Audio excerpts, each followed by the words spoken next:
Good morning, students. Welcome to English grammar class. Today we are going to discuss about modals from class 8. We can see that modals can be divided into two, semi-modals and pure modals. So in the last video module, we discussed about the two type of auxiliary verbs. They are primary auxiliaries and modal auxiliaries. If an auxiliary which is supporting the tense and time, the structure and meaning of the verb, it is called as primary auxiliary. And if the mood of the speaker is also communicated, by the time we call it as modal auxiliary. So some of the primary auxiliaries are written over there. So all of these primary auxiliaries can be turned to or can be used as modal auxiliary if they communicate the mood of the speaker too. So that's why they are categorized as semi-modals. They are not pure modals, but they are called as semi-modals. The other category is pure modals because these particular auxiliary verbs or modal auxiliaries are used to communicate only the mood of the speaker. That's why they are called as pure modal auxiliaries. So let's see that what are the uses of do, does and did as a modal auxiliary. Its purpose is to stress upon the verb. So how is it? If you say that I study English, there it is considered to be a usual simple present sentence. But if you say that I do study my English lessons every day, there you are stressing upon the point that what is your regular habit? Doing exercise or doing your study regularly. This is stressed upon, given much importance with the help of adding do with the sentence. If you say that she goes to Gurudwara every Sunday, if it is the sentence, there goes is considered to be a usual verb that says about the habit. But if you say that she does go to Gurudwara every Sunday, there you stress upon or giving importance upon going to Gurudwara by her every Sunday. So this is the purpose of do, does and did in as modal auxiliary. Then when we take the case of forms of be, is, are, was and were. They say about the necessity or expectation. He is to come tomorrow. That means then when we say the same, it is considered to be third degree of compulsion, or it is used to say about necessity and expectation. He is to come tomorrow. That means you expect that person's arrival by tomorrow. It is necessary for him to come tomorrow. That can be the second meaning. Or even you can say that something that is compulsory to be done, but it is not very much compulsory to be done, but something which is compulsory to be done. That also can be said with the help of is, are, when we add to with the same verbs, auxiliary verbs, by the time they change into semi-modals. He is to come tomorrow, I am to do my work, they are to complete their work, or he was to do the work. It is a past expectation, but he did not do it. They were to complete their work. All this say about the necessity, expectation, and moreover something that was compulsory or something that is compulsory to be done. The next one, have to, has to, had to. So when we add to with this form, we can see that it says about compulsion and necessity. You have to complete your work by tomorrow morning. It is compulsory for you to complete your work by tomorrow morning, or it is necessary for you to complete your work by tomorrow morning. That is the meaning of this words. Then when you take the case of will and shall are usually used to say about the future. So if you say that in future, the same case, will and shall can be used as. With I and we, usually we use shall, and with other subjects we use will. It is considered to be a structural usage, but in common as well as spoken English, this particular rule is not at all followed. It is used in the other sense too. Suppose if you say that I shall do my work, it is expected from me to complete my work. So I am going to do my work. It is simply says about a future action or futurity. But if you say that I will do my work, that says about a promise, or that says about my determination or decision to do something. I will do my work means I have decided to do my work. If you say that he shall come here tomorrow, it is not the promise done by he, but it is said by the speaker. The speaker who says this particular sentence, he gives the assurance for the other person. He is sure to come here by tomorrow. So that we say that he shall come here tomorrow. So that surety or expectation or a promise which is about to happen in future can be given by interchanging will and shall. So instead of shall, if we use will with I or we, or instead of will with you, they, he, she, it, that, if we use shall, by the time we are able to produce this particular usage, that means we are able to give an expectation, or we can predict, we can give the determination, or we can give a promise to a person. Then let's go with the pure models. We can see that the use of can. It says about abilities, permission and possibility. Ability means I can climb a tree. What is the meaning of the sentence? I am able to climb a tree. That means my ability to climb a tree is shown with the help of can. Otherwise, can I go out? So, asking such a permission in that form is considered to be informal. That means when you ask a permission with the help of can, it is considered to be informal permission, informal asking or informal request. So, suppose in that sense, we usually use may. That may is usually used to ask about permission formally. That means may I go out. That's why when you go out or when you come in, usually you just use may over here as a formal way of asking permission. But at the same time, when you ask with can, it is considered to be informal way of asking permission. And the next one is about possibility. Possibility means chance, a prediction, or something which is expected to, something which is going to happen in future is said with the help of can. We can say that it can rain. Seeing the clouds, you can predict that there is possibility of rain. If you say that it can rain means there is a possibility of rain. There is a chance of rain. So that possibility or chance can be said with the help of can. But at the same time, it is not an assured possibility. It says about a possibility which is possible, which is having a chance to happen.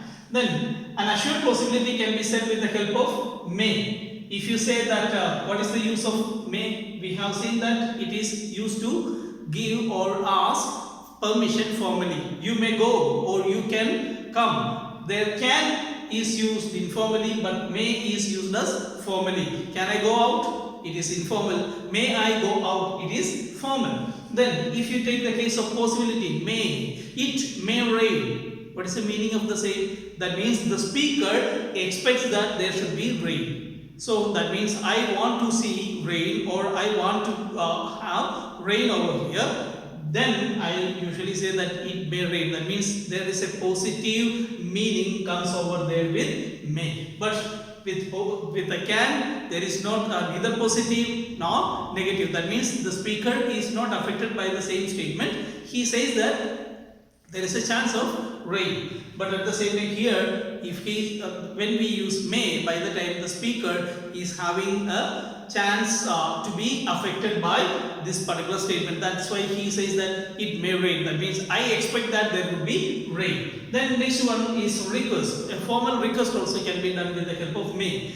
May I take your pen? There it is considered to be formal, but at the same time that can be done with good or even would. Then if you just take the case, you can see the request is added with would as well as could. So when you, what is the difference between could as well as would with may? So may is considered simply formal way of asking or requesting something. But at the same time, when could and would are considered, they are considered to be more polite than may. If you say that, could you mind coming with me? Then could you please take a photo? Then would you would you mind coming with me? Would you do this work for me? When you ask would or could, by the time this request changes to be a polite one. But when you ask with may, it changes to be a formal. That means for the sake of formality, we use may. Okay, you may take it, or may I take your pen? Then could I take your pen? Would I take your pen? But when you ask could or would, by the time usually we add please also with them. Could I take your pen please? Then could or would, when it is added, by the time it is said about a polite request. Then the next one that we can see that the use of could and would. Then it is said about the permission. Could also can be used to say about the permission and request. The next one is past ability of can. So can says about the present ability and could says about the past ability. I could climb a tree when I was a boy. That means now I am not a boy, I am not able to climb a tree. It says about my past ability. Ability was there with me, but it was with me, but it is not with me at present. So that is said with the help of could. Then when we take the case of would, after discussing would, we will just go with that. Would is used to say about the polite request as well as instruction. Would and could can be used for one more purpose, that to ask the preference of a person.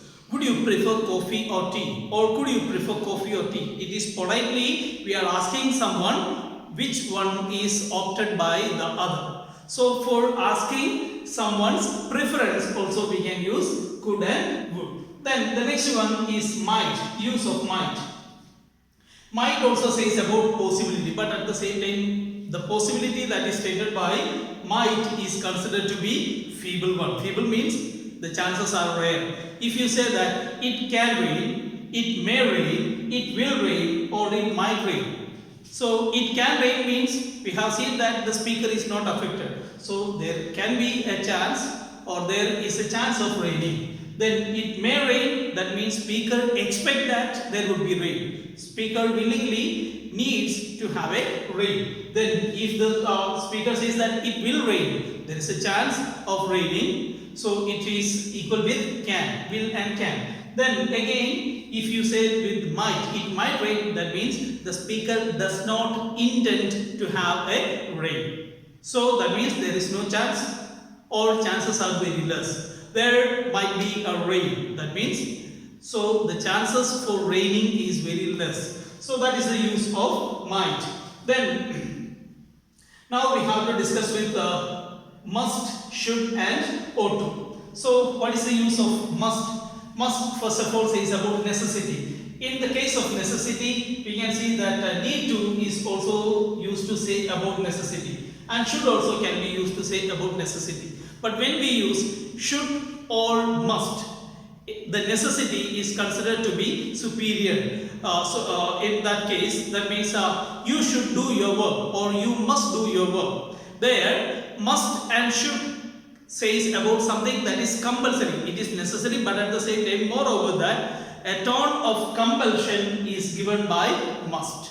So when you take the case of should, then you should do your work. That means it is expected from you to do your work. It is coming in the tone of an advice. So it can be an advice, or at the same time it can be a compulsion, or even it can be a statement of necessity. So that means but at the same time when you say need to, you need to do your work. There only one particular thing is stressed upon, that is necessity of doing the thing.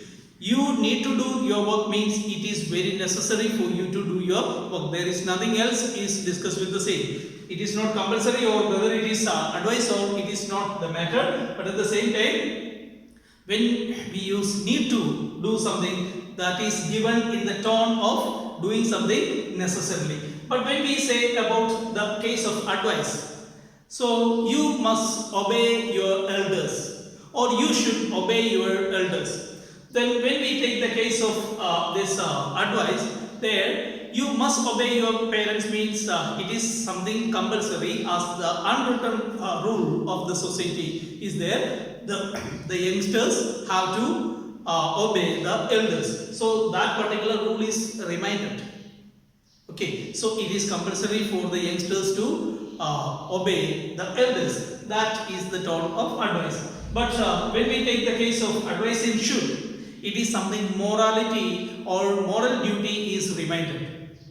There we can see that should is equal with ought to. So when you say that you should do your work or you ought to do your work, in both the sentences, there ought to and should are used to say about they are used to say about your moral duty of doing something. Being a student, you ought to do your work. Being a student, you have a duty of doing your work. Your first duty is to study, and the second duty is to study, and the third duty is also to study. So that's why you are supposed to, you are expected to, it is compulsory to, and moreover, it is very much necessary for you to, and moreover, it's your duty to do your works regularly. So this is the tone of advice with should as well as ought to. When we take the case of ought to, it says about moral obligation, duty, something considered to be the duty of a person to do.